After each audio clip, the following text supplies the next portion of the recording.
सुंदरवन का घना जंगल।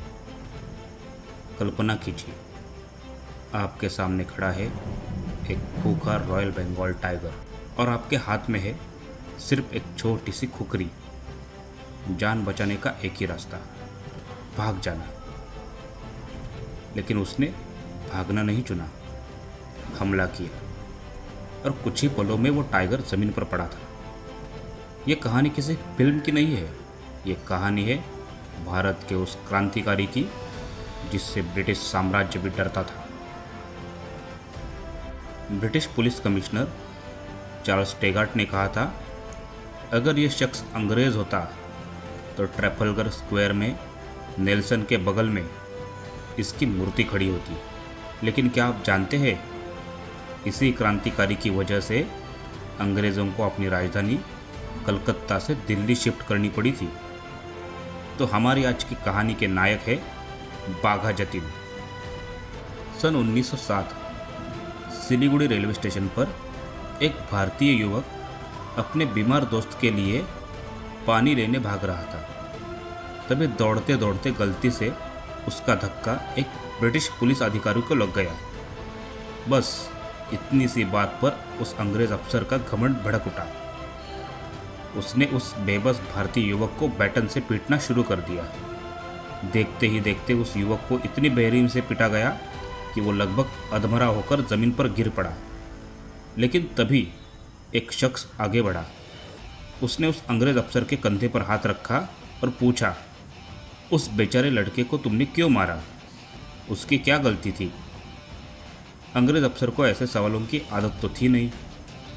उसका अहंकार तिलमिला उठा और उसने बाघा जतीन पर भी बैटन उठा दी। लेकिन वो ब्रिटिश अफसर शायद नहीं जानता था कि सामने कोई आम आदमी नहीं बल्कि बाघा जतीन खड़ा है। अंग्रेज अफसर ने तुरंत अपने 3 और पुलिस वालों को बुला लिया। लेकिन हुआ उल्टा। अकेले बाघा जतीन ने ही उन चारों अंग्रेज पुलिस वालों को भरे स्टेशन पर धूल चटा दी। ये सिर्फ एक लड़ाई नहीं थी, ये ब्रिटिश हुकूमत के अहंकार पर करारा तमाचा था।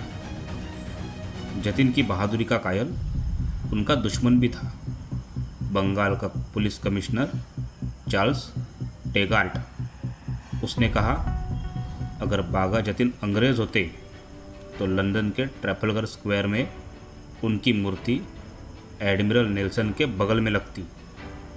एडमिरल होरेशियो नेल्सन, वो योद्धा जिसने नेपोलियन को हराया था। तो सोचिए, अंग्रेज़ों की नज़र में बाघा जतीन का कद कितना बड़ा था। लेकिन बाघा जतीन सिर्फ एक योद्धा नहीं थे, वो एक मास्टरमाइंड थे। प्रथम विश्व युद्ध के दौरान उन्होंने जर्मनी के सम्राट कैसर विलियम द्वितीय से संपर्क किया।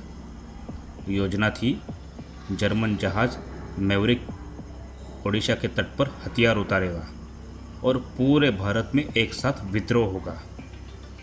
लेकिन क्रांति की सबसे बड़ी दुश्मन गद्दारी होती है।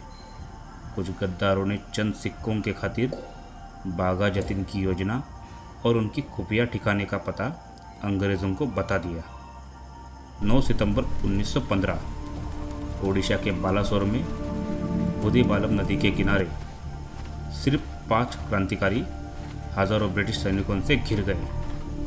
लेकिन बाघा जतीन ने कहा, आज़ादी भीतर से आती है, बाहर से नहीं। गोलियों के बौछार के बीच वो आखिरी सांस तक लड़ते रहे।